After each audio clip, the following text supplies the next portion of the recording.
All right, 8 अक्टूबर 2020 के current affairs. आज काफी करंट अफेयर्स हैं, तो शुरू करते हैं सबसे पहले करंट अफेयर से, कोस्टल रेगुलेशन जोन से। क्या होते हैं कोस्टल रेगुलेशन जोन? देखो, जो आपका हम देखते हैं, जो आपके मतलब समुद्र तट होता है, जो बीच का एरिया होता है, जहाँ पे ओशन और लैंड मिलता है, जहाँ पे ओशन और लैंड मिलते होते हैं। ठीक है, इस साइड पे ये लगा लो जैसे ओशन है और इस साइड पे ये लैंड है। ऐसा नहीं होता कि ये बहुत ही फिक्स बाउंड्री बना देता है कि बस यहाँ पे ओशन खत्म हो जाएगा और यहाँ से लैंड शुरू हो जाएगा। एक फिनोमेना होता है जो आपने स्कूल टाइम पे भी पढ़ा होगा और बाद में भी बथेरी बारी सुना होगा। टाइड। टाइड क्या होती है? टाइड बेसिकली आपके पानी का जो लेवल होता है, वाटर लेवल जो होता है, उसका राइज एंड फॉल होता है। मतलब कि जब हाई टाइड्स आती हैं तो पानी समुद्र का आगे लैंड की तरफ बढ़ के इतने एरिया तक भी आ जाएगा, और जब लो टाइड्स होती हैं यहाँ पीछे इतना को चला जाएगा। तो ये जो गैप की वेरिएशन है, ये एक सेंसिटिव एरिया है। यहाँ पे तुम एक तो कंस्ट्रक्शन करोगे, ठीक है, वो कंस्ट्रक्शन डैमेज हो सकती है। दूसरा, यहाँ पे कोई चीज बनी होगी, उसका डायरेक्टली वेस्ट ओशन में जा रहा होगा। इसके बियॉन्ड भी हम कोई भी लैंड के ऊपर चीज बनाते हैं, उसे बहुत ही इकोलॉजिकली सेंसिटिव बनाना बहुत जरूरी है। कि लेट्स सपोज कोई रिजॉर्ट बनाया, वो रिजॉर्ट अपना जितना भी सीवेज है, अपना गार्बेज है, वो कैसे डंप कर रहे हैं वो जरूरी है। अगर वो सब कुछ समुद्र में फेंक रहे हैं या समुद्र में पॉल्यूशन हो जाएगा, एक तो तुम्हारी नेचुरल ब्यूटी खराब होती है, तुम्हारे यहाँ पे टूरिस्ट आएगा ही क्यों अगर बीचेस गंदी हो जाएंगी तो। दूसरा, जो उससे भी जरूरी है, हमारे यहाँ पे जो कोरल्स हैं, ठीक है, हम जैसे इन्वायरमेंट में पढ़ते हैं कि कोरल्स अगर मडी वाटर होता है या वाटर की क्लैरिटी कम होती है तो अपने आप मरने शुरू हो जाते हैं। तो वो मरने शुरू हो जाएंगे, फिशेस मरनी शुरू हो जाएंगी। इस कारण ये जो एरिया है, जो लैंड की साइड को एरिया है ओशन के बाद, ये लो टाइड से लेके लैंड की तरफ का जो एरिया है, इसे इको सेंसिटिव एरिया माना जाता है। इसे अलग से संभालना बहुत जरूरी है। ठीक है, ये दो साइड की लाइफ को मेंटेन कर रहा है, ओशन की भी और ऐसे कुछ जानवर जो ओशन के पास लैंड पे रहते हैं। इसीलिए एक रेगुलेशन बनाई जाती है जिन्हें कहते हैं कोस्टल रेगुलेशन जोन। इसमें क्या होता है, जो आपका ये लैंड एरिया है, इन्हें कुछ कैटेगरीज में बांटा जाता है। वो कैटेगरीज के अकॉर्डिंग इन्हें प्रोटेक्शन का स्टेटस मिलता है। कहाँ पे कंस्ट्रक्शन हो सकती है, कितनी कंस्ट्रक्शन हो सकती है, कितने मीटर दूर तक तुम कुछ नहीं कर सकते, उसके अकॉर्डिंग ये कोस्टल रेगुलेशन चीज बनती है। इंडिया में जितने भी कोस्टल रेगुलेशंस हैं, सबसे पहले याद रखना ये हमारा एनवायरमेंट प्रोटेक्शन एक्ट 1986 का जो एक्ट है, इसके अंडर बन रही है ये। ठीक है, तो सबसे पहले स्टेटमेंट ये बन सकती है कि कोस्टल रेगुलेशन जोन किस एक्ट के अंडर बनती हैं, तो ये चीज यहाँ पे याद रखनी है। अनाउंस कौन करता है? ये आपकी जो रेगुलेशंस हैं, ये ministry of environment and forest जो सेंटर में है वो पास करती है। ठीक है, तो coastal land up to 500 metres from high tide line, एक तो ये, and 100 metre along banks of creeks, lagoons, estuaries, backwaters, ये सब कुछ। अब मैं इन दोनों को समझाता हूँ। हाई टाइड लाइन, ये देखो दो लाइनें में बनाई थी ना, जब पानी लैंड की तरफ आता है, ये है हाई टाइड लाइन बन गई, जहां तक पानी जब राइज हो रहा होता है तो यहां तक बढ़ जाता है। लो टाइड ये पीछे वाला एरिया होता है।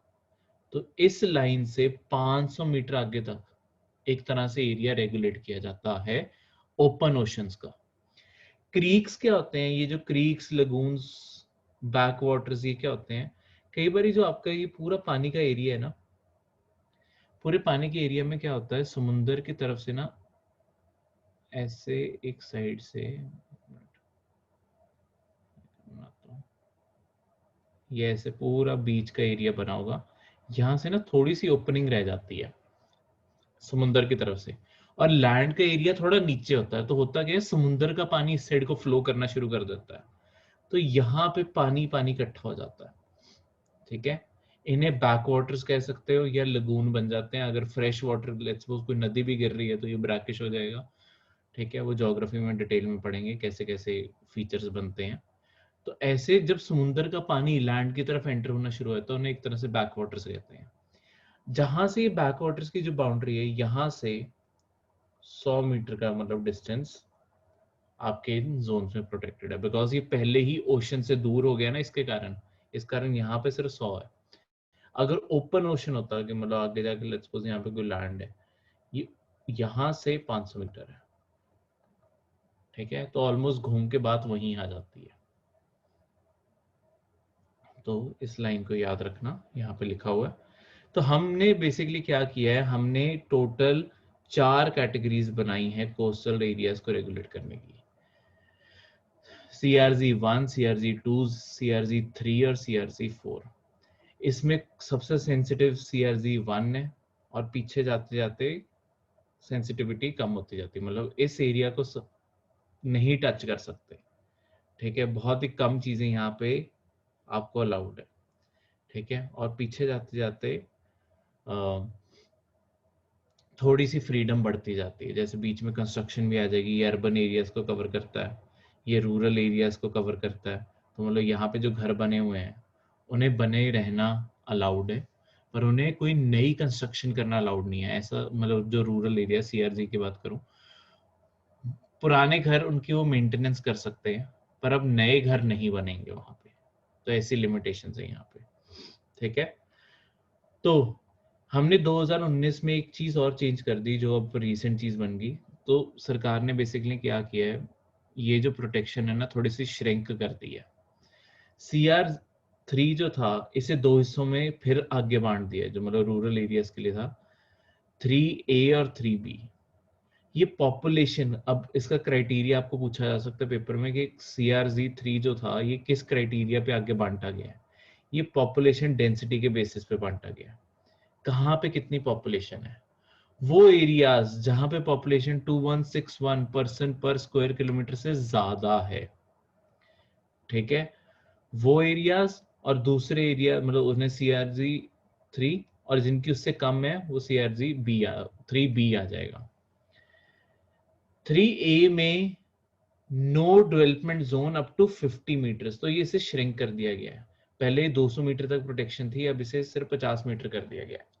CRZ3B में 200 मीटर ही है प्रोटेक्शन, मतलब ये आगे मैंने फिगर में यहाँ पे नीचे आपके डायग्राम भी है। ठीक है, CRZ1 में क्या क्या चीजें कवर्ड है ये देखो, सब लिखा हुआ है, mangroves, coral reef, sand dunes, इन कारण नेशनल पार्क्स, मरीन पार्क्स, ये हाईएस्ट प्रोटेक्शन की चीजें हैं। यहाँ पे ऐसे लिस्ट भी लिख दिया है। ठीक है, ये सबसे प्रोटेक्शन है। उसके बाद एरियाज डेवलप अप टू और क्लोज टू शोर लाइन, वो CRZ2 है। तो शोर लाइन के पास एरियाज डेवलप होते हैं, जो बिल्कुल ही बीच के पास कोई चीजें डेवलप होती हैं। CRZ3 पॉपुलेशन वाला एरिया है, ठीक है, रूरल पॉपुलेशन वाला एरिया। तो यहाँ पे यही मैंने जो आपको बताया कि पॉपुलेशन की डेंसिटी क्या है। अब CRZ3A वाला सिर्फ 50 मीटर्स रह गया है, पहले 200 मीटर था।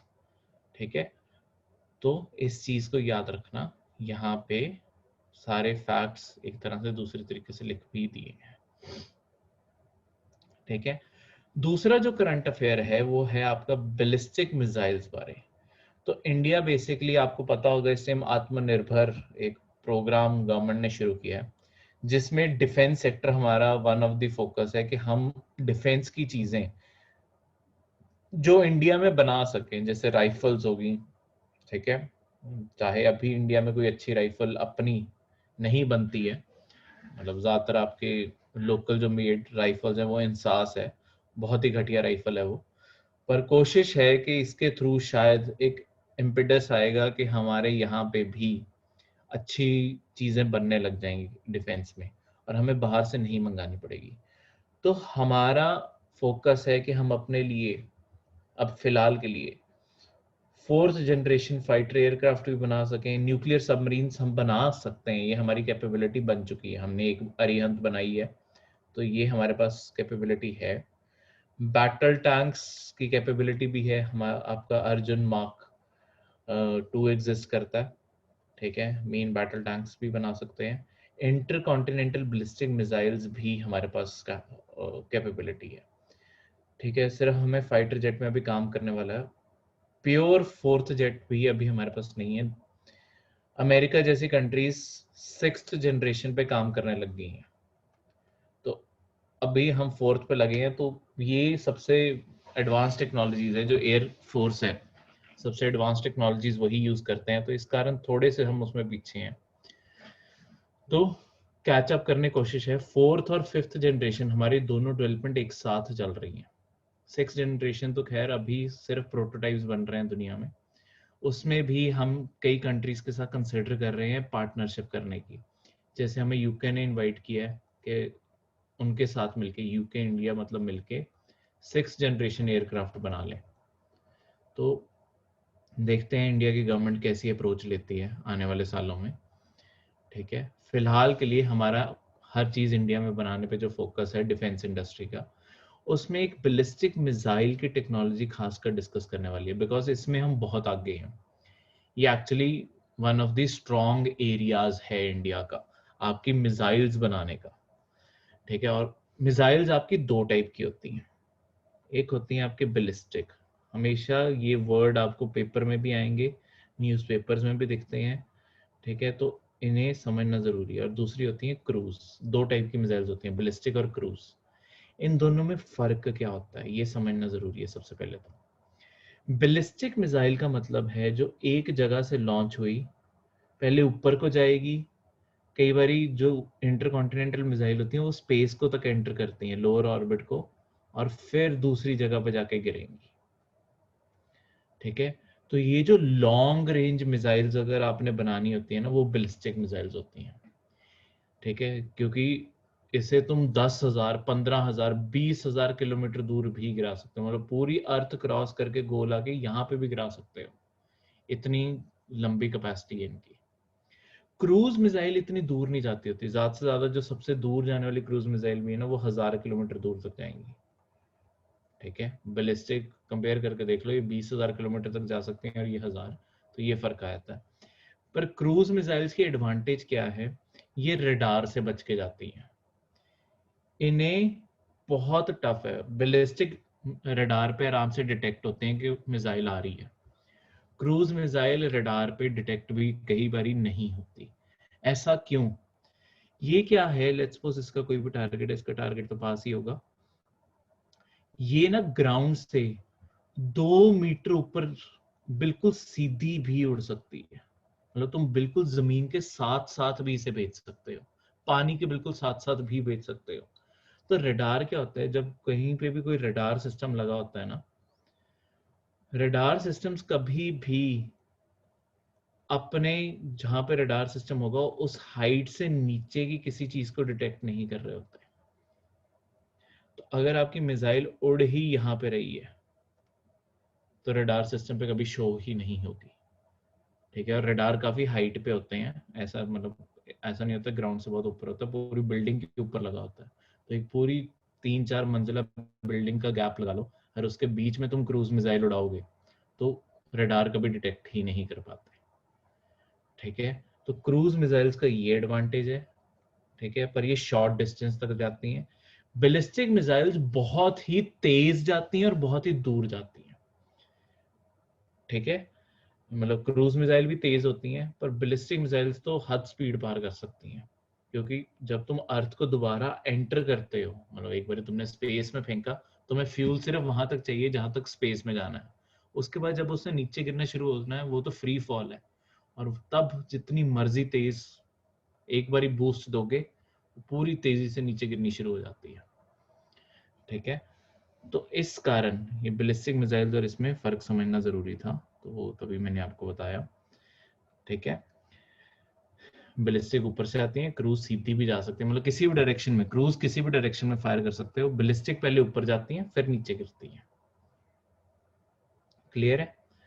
इनकी जो स्पीड होती है, स्पीड हमेशा साउंड से कंपेयर करके मेजर की जाती है, कोई भी मिसाइल होगी उसकी स्पीड हमेशा साउंड के उसमें लिखी होगी। हमेशा देखोगे तुम कितने मैक है इसकी स्पीड। मैक का मतलब क्या होता है? मैक का मतलब होता है, 1 मैक का मतलब होता है स्पीड ऑफ साउंड। ठीक है, 1 मैक का मतलब होता है पूरी साउंड की स्पीड रीच हो गई है। इससे 1 मैक से नीचे अगर कोई चीज ट्रैवल कर रही होगी उसे तुम कहोगे वो सब सोनिक है। सोनिक आवाज को कहते हैं ना, सब मतलब उसके अंडर है। अभी जो 1 मैक की स्पीड क्रॉस कर जाएगी उसे हम कहते होते हैं ये सुपरसोनिक है। ठीक है, अब सुपरसोनिक के आगे भी एक लिमिट आती है, मतलब साउंड से भी ज्यादा तेज मिसाइल ट्रैवल कर सकती है। इससे भी ज्यादा तेज, मतलब ये सुपरसोनिक क्रॉस कर गया, पर कितनी तेज, धीरे धीरे तुम्हें अलग अलग कैटेगरीज भी तो चाहिए। 5 मैक जो क्रॉस कर जाती है, मतलब आपकी साउंड की स्पीड से 5 गुना ज्यादा तेज हो जाती हैं, उनके लिए आगे एक और वर्ड रेफर करना शुरू करते हैं, उन्हें कहते हैं कि वो हाइपरसोनिक हो गई हैं। ठीक है, चीज कुछ नहीं है, बस है सोनिक से ऊपर ही, बस ये अलग अब कैटेगरी बना दी है कि ये आपके कुछ जो फाइटर जेट्स हैं वो इस स्पीड पे चले जाते हैं। बहुत सारी मिसाइल्स हैं जो इस स्पीड को क्रॉस कर जाती हैं, इस कारण, बिकॉज इसमें डेवलपमेंट होनी शुरू हो चुकी है, इस कारण हम इस स्पीड को ऐसे पढ़ते हैं। ठीक है, तो इसके बाद इन्हीं करंट अफेयर्स में हमारी कुछ इंडिया की इंपॉर्टेंट मिसाइल्स मेंशन कर दी हैं, ताकि तुम जब करंट अफेयर्स पढ़ो तो ये चीजें यहाँ पे कवर होती जाती हैं। फिर जैसे पृथ्वी मिसाइल, कैसे क्वेश्चन आते हैं? पहले तो ये सरफेस टू सरफेस मिसाइल है, पहले तो ये याद रखना।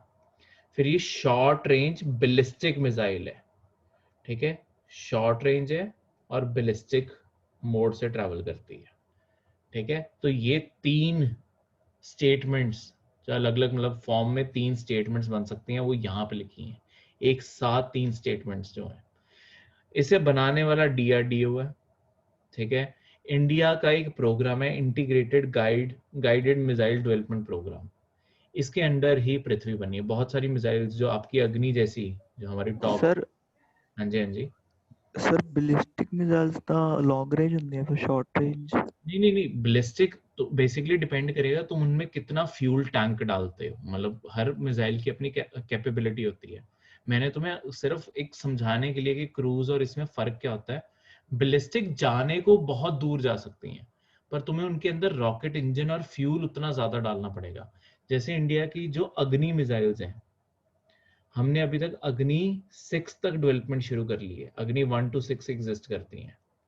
अग्नि 1 जो है वो इतनी दूर नहीं जाती, अग्नि 6 जो है ये 10,000 किलोमीटर तक, मतलब हमने क्या किया है, अग्नि 1 जैसे सिर्फ पहले 1000 किलोमीटर कवर करती है, अग्नि 2 जो है वो 3000 तक करती है, 3 जो है वो 5000 किलोमीटर कवर करती है, फिर 8000 और ये 10,000 से कोशिश है कि इसे 15,000 तक भी ले जाए। ठीक है, यानी कि दुनिया में हम किसी भी टारगेट को हिट कर पाएंगे इसके बाद। तो ये हमारी न्यूक्लियर जो मिसाइल है वो अग्नि 6 है, जो न्यूक्लियर कैपेबिलिटी वाली मिसाइल है, जो ओके सर। सबसे मेन मिसाइल है। मतलब न्यूक्लियर कैपेबिलिटी की तो बहुत सारी मिसाइल्स हैं, अग्नि हमारी सबसे टॉप की है। तो वो भी बैलिस्टिक है, वो यहाँ पे लिखी नहीं है। ठीक है, वो किसी टाइम और अग्नि डिटेल में पढ़ेंगे, वो पूरा अपने आप में डिफेंस प्रोग्राम है। तो वो मिसाइल सर भी। सरफेस टू सरफेस मतलब कि एक सरफेस तो दूजे सरफेस तक जाना होगा, हाँ ਇਹਦਾ जी, ਇਹ मतलब आ। हाँ जी, यहाँ पे मतलब हम लैंड से लॉन्च करते हैं और दूसरी जगह लैंड पे जाके गिरती है। ठीक है, इन्हें कहते हैं सरफेस टू सरफेस। अलग अलग होती हैं, air to surface, surface to air. ठीक है, मतलब सरफेस का मतलब वो कोई एक फिक्स प्लेटफॉर्म है, वो एक नेवी की शिप भी हो सकती है, वो लैंड पे कोई ट्रक भी हो सकता है। ठीक है, मतलब कोई जमीन, कोई फिक्स जगह पे कोई चीज है। ठीक है, अगर कोई फाइटर जेट जो चीज फायर करता है उसे कहते होते हैं वो एयर टू सरफेस हो गया या एयर टू एयर हो जाते हैं। ठीक है, वो ऐसे हो जाते हैं जो आपके एयरफोर्स के वेपन्स हैं, उन्हें ऐसे रेफर करना शुरू कर देते हैं। ठीक है, तो इसे चलाने वाला इंडिया का स्ट्रेटेजिक फोर्सेस कमांड है। स्ट्रेटेजिक फोर्सेस कमांड क्या है? देखो, ये जो हमने इंस्टीट्यूशन बनाया ना, हमारे सारे न्यूक्लियर वेपन्स भी इन्हीं के कंट्रोल में है। स्ट्रेटेजिक फोर्सेस कमांड, ये ना हमने एक स्पेशल कमांड बनाई है सिर्फ मिसाइल्स को हैंडल करने के लिए। अगर मिसाइल की स्ट्राइक लॉन्च करनी होती है, वो ये वाली स्ट्रेटेजिक फोर्स कमांड लॉन्च करती है। इसके 2 हेड होते हैं, मतलब इसे कौन चलाता है? अब एक पॉलिटिकल हेड होता है इसका, पॉलिटिकल एग्जीक्यूटिव ब्रांच होती है, और एक सॉरी पॉलिटिकल ब्रांच है एक, और एक एग्जीक्यूटिव ब्रांच है। एग्जीक्यूटिव का मतलब सिविल सर्वेंट्स आ गए, और पॉलिटिकल का मतलब आपके जो मंत्री हैं वो आ गए। पॉलिटिकल हेड जो होता है वो होता है प्राइम मिनिस्टर आपका, जिसकी फाइनल से होती है कि मिसाइल लॉन्च करनी है या नहीं करनी। एग्जीक्यूटिव ब्रांच का से होता है कि एडवाइस करना है। ये कहीं ना कहीं आगे करंट अफेयर्स में आएगा, कोई बात नहीं, ठीक है। एग्जीक्यूटिव ब्रांच एडवाइस करता होता है। ये जो आपके नेशनल सिक्योरिटी एडवाइजर होते हैं ना, एनएसए, जैसे हम अजीत डोवाल जी हैं, वो एडवाइस करेंगे। Launch finally prime minister decide करता होता है कि मिसाइल लॉन्च करनी है या नहीं करनी, ठीक है। तो पृथ्वी के बेसिकली 3 वेरिएंट्स बनाए गए हैं, हमारे इंडियन आर्मी के लिए अलग, इंडियन एयरफोर्स के लिए अलग, और इंडियन नेवी के लिए अलग, ठीक है। तो इसका जो वेरिएंट है, मतलब एक तरह से इसका एयरफोर्स वेरिएंट भी एग्जिस्ट करता है, जो एयर टू सरफेस जाएगा, ठीक है। बाकी सारे पृथ्वी के सरफेस टू सरफेस है, इसी कारण इसे mainly surface to surface refer किया जाता है, पर एक एयरफोर्स वेरिएंट भी एग्जिस्ट करता है। इसकी जो बेसिक रेंज पृथ्वी 1 की जो है, वो 150 किलोमीटर दूर तक ये स्ट्राइक कर सकती है, और 1000 kg का पेलोड कैरी कर सकती है ये, ठीक है। जो नेवी वाला वर्जन है उसका नाम अलग रख दिया गया है, अब उसका नाम अब धनुष मिसाइल रख दिया गया है। ये surface to surface, ship to ship Prithvi 3 missile ही है, मतलब ये पृथ्वी 3 मिसाइल का इसका नाम धनुष रख दिया गया, ठीक है। ये 500 kg से 1000 kg का कन्वेंशनल और न्यूक्लियर वॉरहेड दोनों कैरी कर सकती है। कन्वेंशनल होता है कि बस आपका कोई एक्सप्लोसिव है उसके अंदर, उसे कहते हैं वो कन्वेंशनल मिसाइल है। कोई नॉर्मल जो एक्सप्लोसिव है आपका, वो उस मिसाइल के, देखो जो मिसाइल का जो टॉप कंपोनेंट होता है ना, ठीक है, यहाँ पे ये जो मिसाइल बनी, ये जो इतना कंपोनेंट ऊपर होता है, यही डिसाइड करता है अल्टीमेटली कि आपके मिसाइल के अंदर ये न्यूक्लियर होगा या आपका कन्वेंशनल होगा, ठीक है। ये अलग अलग स्टेजेस में होता है, मतलब यहाँ पे लेट्स सपोज यहाँ पे आपका फ्यूल टैंक होगा, यहाँ पे आपका रॉकेट होगा, ऐसे अलग अलग असेंबलीज होती है इनकी, ठीक है। तो जब ये फायर ऑफ होता है तो रॉकेट ये फ्यूल यूज करता है, और अल्टीमेटली जाके सिर्फ स्ट्राइक इस आगे वाले पोर्शन ने करनी होती है। तो कन्वेंशनल भी ऊपर तुम वेपन लगा सकते हो, ठीक है, मतलब इसके अंदर फिट होगा, और न्यूक्लियर भी इसके अंदर लगा सकते हो, ठीक है। तो धनुष में और इवन पृथ्वी में दोनों कैपेबिलिटीज हैं। तो आपके ਸਰ ਇਹਨੂੰ ਡਾਇਰੈਕਸ਼ਨ ਕਿੱਦਾਂ ਪਤਾ ਲੱਗਦੀ ਕਿ ਉੱਥੇ ਜਾ ਕੇ ਡਿੱਗਣਾ? नहीं, सारी मिसाइल्स के अंदर जीपीएस होता है, लोकेशन पहले फीड की जाती है, और वो जीपीएस के थ्रू ट्रैवल करती है, लगातार सैटेलाइट से अपनी पोजीशनिंग सही करती रहती हैं ये, ठीक है। हर ठीक है आजकल हर मॉडर्न मिसाइल में एक तो जीपीएस होता है, और दूसरा ना जैसे पाथ करेक्शन के आजकल मीडियम्स भी यूज करने लगे हैं। लेट्स सपोज तुम्हें लगता है कि मिसाइल थोड़ी सी ऑफ डायरेक्शन जा रही है, तुम उसे क्या कर सकते हो, तुम उसे पर्सनली हैंडल करके सीधा कर सकते हो, मतलब रिमोट कैपेबिलिटीज भी आने लगी हैं अब तो, ठीक है। मतलब ऐसा नहीं है कि तुम बिल्कुल ही मोड़ दोगे उसे, थोड़ी बहुत ही वो अपनी डायरेक्शन चेंज कर सकती हैं तुम्हारे कंट्रोल से एक बार लॉन्च करने के बाद। तो ये कैपेबिलिटीज भी डेवलप हो चुकी सर है। जीपीएस का मेन सिस्टम तो अमेरिका के अंडर है फिर? मतलब हम नाविक यूज करते हैं, ठीक है, हमारा अपना सिस्टम है। मेरे कहने का मतलब ग्लोबल पोजिशनिंग सिस्टम जो है, ठीक है, जियो स्पेशियल इंफॉर्मेशन नाविक से उठाती है, हम अपना यूज करते हैं। कहने को मतलब हम जीपीएस रेफर कर सकते हैं, वो कॉमन टर्मिनोलॉजी बन गई है, पर हमारा अपना जो सिस्टम है, हमारा जो अपना वो है नाविक, ठीक है। जो हमारा ग्लोबल पोजिशनिंग सिस्टम है उसका नाम नाविक है।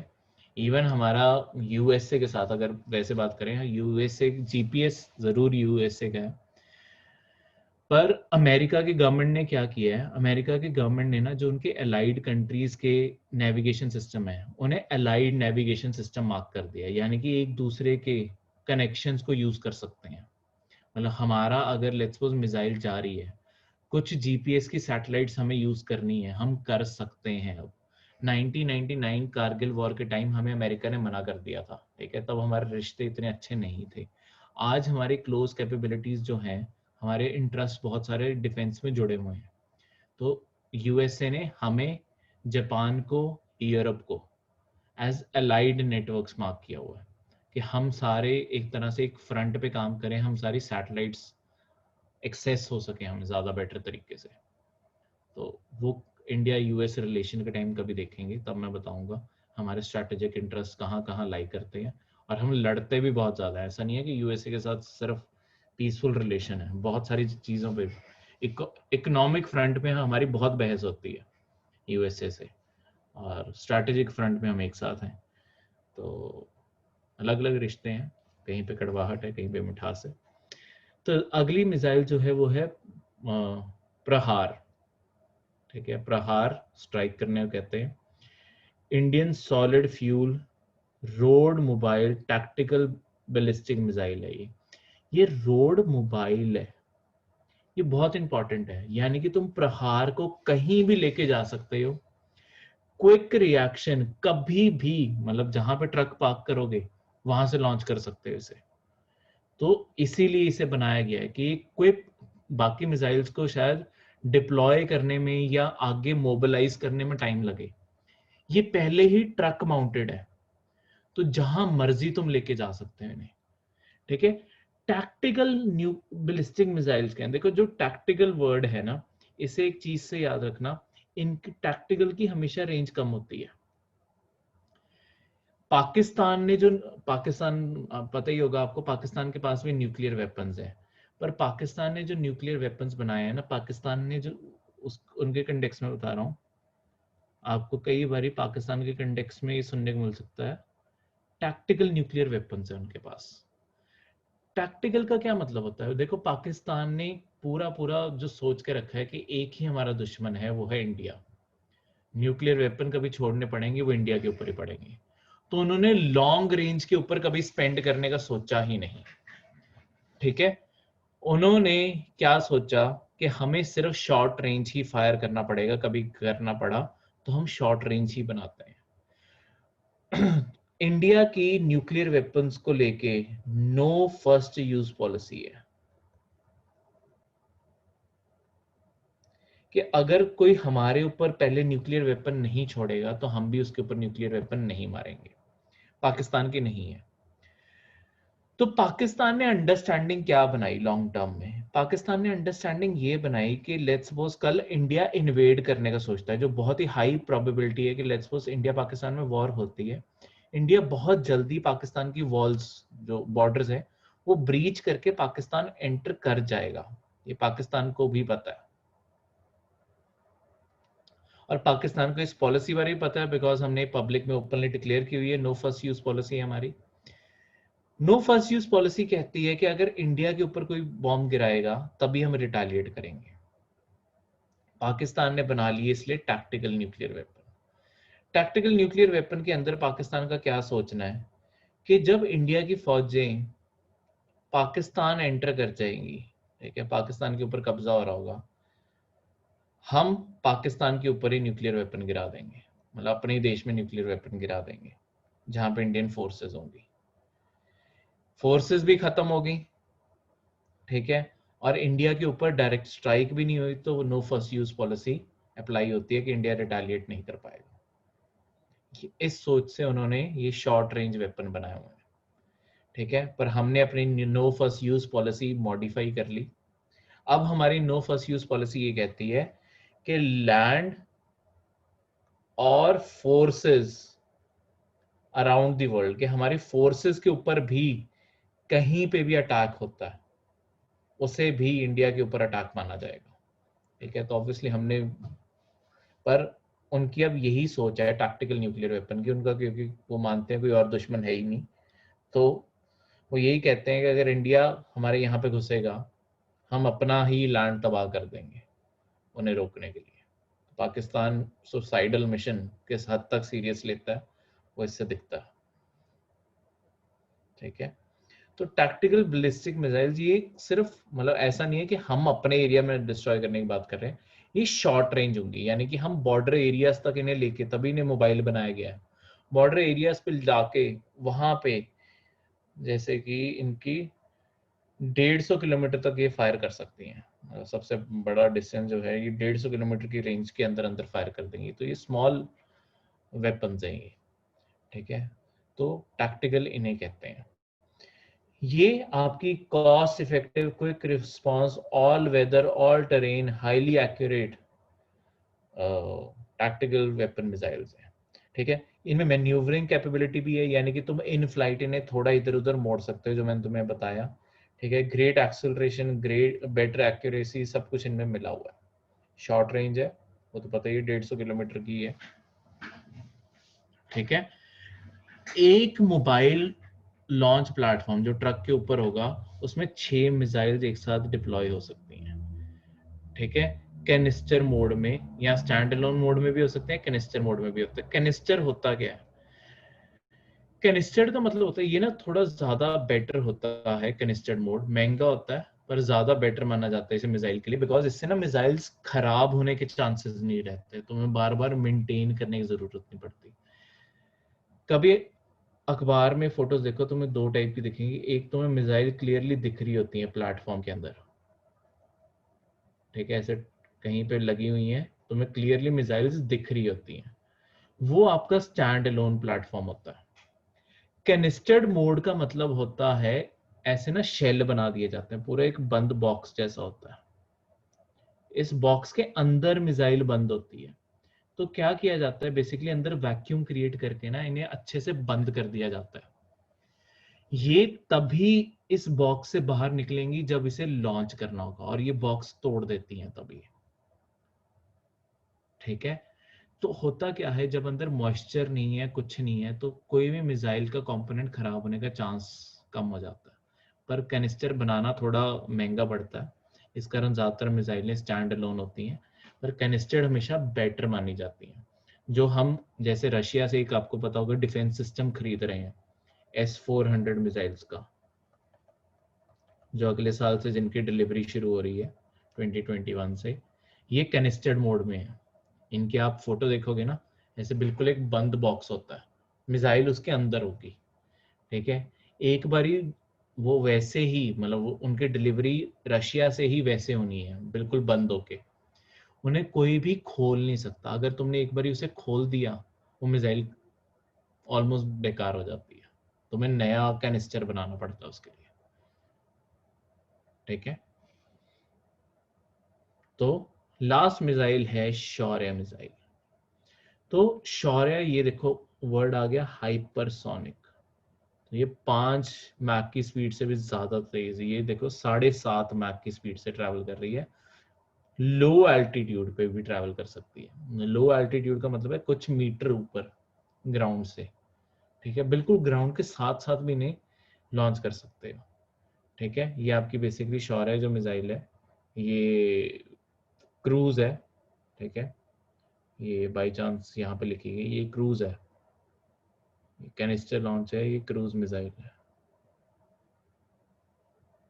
ये शौर्य क्रूज मिसाइल है, लो एल्टीट्यूड पे ये तभी ट्रैवल कर पा रही है। मैं कंफर्म कर देता हूँ, या अर्थ के लो एल्टीट्यूड को बोला जाता है। ये क्रूज है,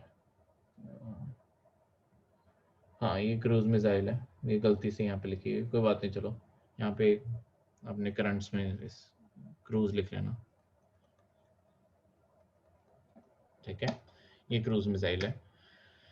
तो 700 से 1900 किलोमीटर इसकी रेंज भी 2000 तक है। ठीक है, 200 से 1 टन कन्वेंशनल वेपन भी और न्यूक्लियर वॉरहेड दोनों कैरी कर सकती है ये। ठीक है, वेरी लॉन्ग तभी इसे बोला गया है क्योंकि क्रूज मिसाइल्स के लिए इतनी दूर जाना बहुत बड़ी कैपेबिलिटी मानी जाती है, ठीक है, जो बहुत ही मुश्किल है उनके लिए। क्रूज मिसाइल जाती बहुत तेज है, ठीक है, मतलब बैलिस्टिक ज्यादा तेज है, इनसे भी ज्यादा तेज होती है बैलिस्टिक, 18 मैक तक भी पहुंच जाती है बैलिस्टिक। तो उस टेक्नोलॉजी खैर अभी इंडिया उस तक नहीं पहुंचा, पर यूएसए और रशिया जैसे 18 मैक तक भी पहुंच चुके हैं। पर हम अच्छा कर रहे हैं इस टेक्नोलॉजी में, मैं ये कहूँगा कंपैरेटिवली बाकियों से। अगले करंट अफेयर में आपके नोबेल प्राइज कल जैसे हमने फिजिक्स के पढ़े थे, अब केमिस्ट्री के भी अनाउंस हो गए, ठीक है, कल आपके केमिस्ट्री के भी अनाउंस हो गए। पहली बारी आपका कोई नोबेल प्राइज जो साइंस के फील्ड में है ना, ये वुमेन टीम को मिल रहा है पहली बारी पूरी हिस्ट्री में। तो ये दूसरी बारी हो रहा है। कल एक वुमेन का हमने पढ़ा था कि 4th टाइम फिजिक्स में एक वुमेन को मिला। ये अब पहली बारी है कि वुमेन को, मतलब वुमेन टीम है, इमैनुअल चारपेंटियर ऑफ फ्रांस और जेनिफर डॉडना यूएसए की, ये दोनों वुमेन को केमिस्ट्री में Nobel prize as a women team के तौर पे मिला। और जो ये टेक्नोलॉजी है ना क्रिस्पर Cas9 की, ये बहुत ही इंपॉर्टेंट टेक्नोलॉजी है। आज तक अगर मैं यूपीएससी प्रीलिम्स में बात करूं, प्रीलिम्स में 3 बारी क्वेश्चन आ चुका है इसका अलग अलग टाइप से, मेंस में 2 बारी आ चुका है, और ये बार बार आगे भी आने के चांसेस हैं। बिकॉज देखो, जो टेक्नोलॉजी डेवलपमेंट में होती हैं या जो टेक्नोलॉजीज बहुत ही नई होती हैं, जिनकी पॉसिबिलिटीज अनलिमिटेड है, वो टेक्नोलॉजी बार बार पेपर में फीचर होती जाती है। जैसे इस साल का मैं तुम्हें क्वेश्चन बताता हूँ। इस साल एक क्वेश्चन आया जो 2016 के प्रीलिम्स में भी आया हुआ है, ठीक है, अब 2020 में भी आ गया, 2 बार रिपीट हुआ, टेक्नोलॉजी सेम है, लाईफाई। वाईफाई के बाद अब जो अगली टेक्नोलॉजी दुनिया में डेवलप की जा रही है वो लाईफाई है। ये 2016 या 17 में, मतलब एक बार पहले भी ये क्वेश्चन आ चुका है, आई थिंक 17 में आया था, चलो जब भी आया था, ठीक है, एक बार पहले आ चुका है, 16-17 जब भी था वो उन 2 सालों में कहीं था। लाईफाई, लाईफाई क्या होता है? ये ना लाइट से चलने वाला वायरलेस कनेक्शन होगा। एक जगह से लाइट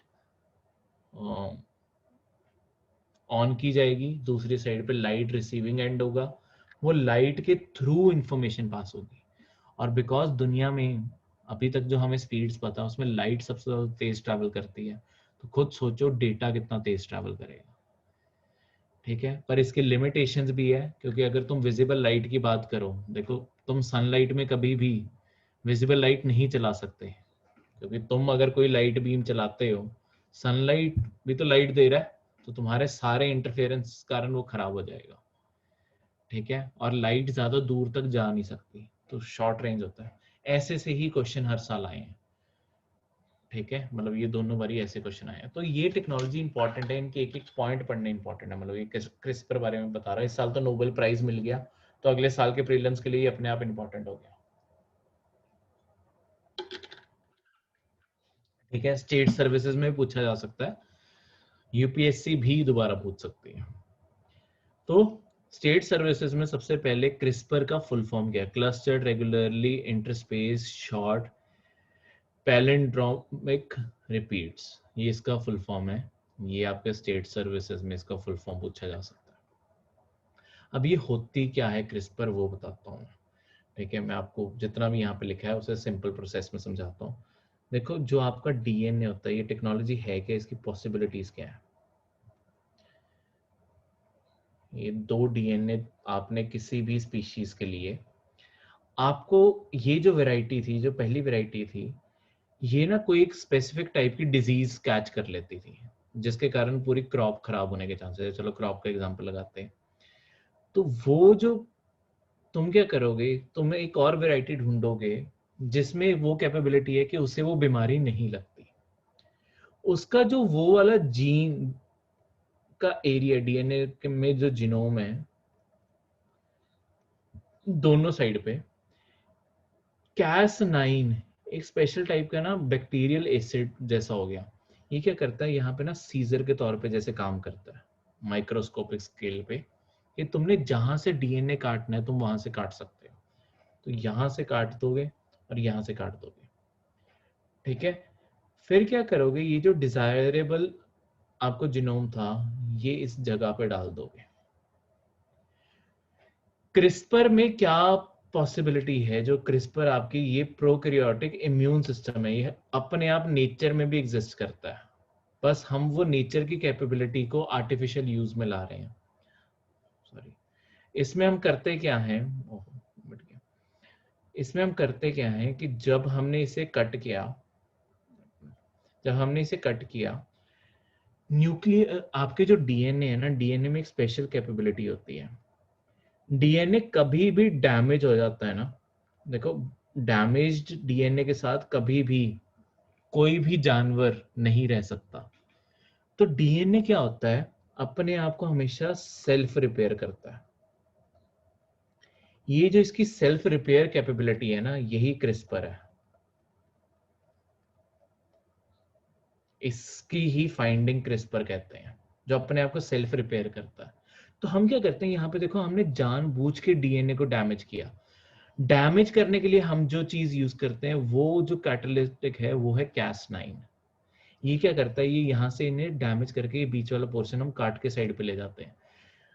अब उससे पहले क्रिस्पर इसे रिपेयर करे डीएनए को, हम क्या करते हैं, नए वाला डीएनए यहाँ बीच में रख देते हैं।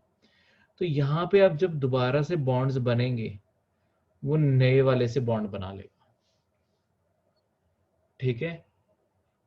तो अपने आप आपके डीएनए में जो भी डिजायरेबल आपको चेंजेस चाहिए, कोई चीज लंबी चाहिए, छोटी चाहिए, ठीक है, ज्यादा यील्ड की चाहिए, किसी बीमारी से रेजिस्टेंट चाहिए, कोई भी चेंज कर सकते हैं। क्रिस्पर की पॉसिबिलिटीज अनलिमिटेड है। तुम कोई भी लिविंग ऑर्गेनिज्म को जैसे मर्जी चेंज कर सकते हो। ये प्रोसेस एक्चुअली क्रिस्पर और Cas9 का नेचर में भी होता है। साइंटिस्ट ने ये नेचर से ही सीखा है। बेसिकली क्रॉप्स, वैसे भी प्लांट्स, ये सब कुछ क्या करते हैं, जब भी कोई बीमारी इन्हें इफेक्ट कर रही होती है, ये ना अपने आप को बीमारी से बचाने की कोशिश करते हैं। अगर इनके कांटेक्ट में कोई भी ऐसा जीन आता है,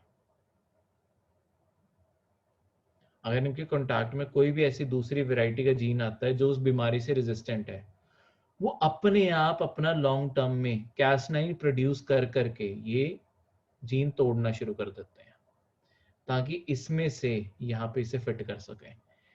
इससे ही लॉन्ग टर्म में जो आपका सर्वाइवल है ऑफ द फिटेस्ट वो बनता है, कि नेचर अपने आप को कैसे अडॉप्ट करती है।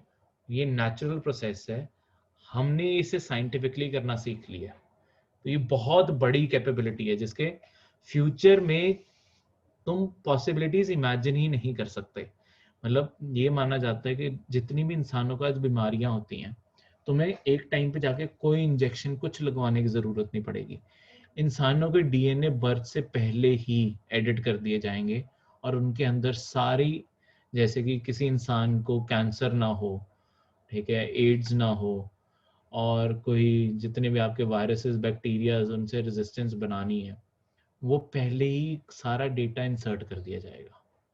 तो जब इंसान पैदा होगा तो उसके अंदर पहले से ही सारा इम्यून सिस्टम को पता होगा उसके।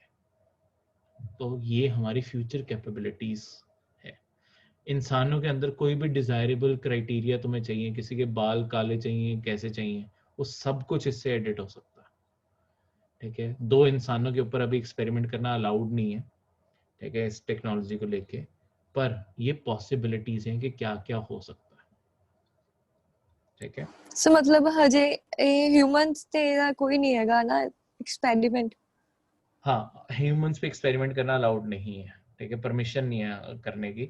लोग क्या करते हैं, चोरी छिपे पता नहीं कर रहे हो या ना कर रहे हो, पर गवर्नमेंट की तरफ से, किसी गवर्नमेंट की तरफ से दुनिया में परमिशन नहीं है अभी इंसानों के ऊपर एक्सपेरिमेंट करने की। अभी के लिए रैट्स के ऊपर, ऐसी चीजों के ऊपर हम एक्सपेरिमेंट्स कर रहे हैं, और किसी चीज के ऊपर नहीं।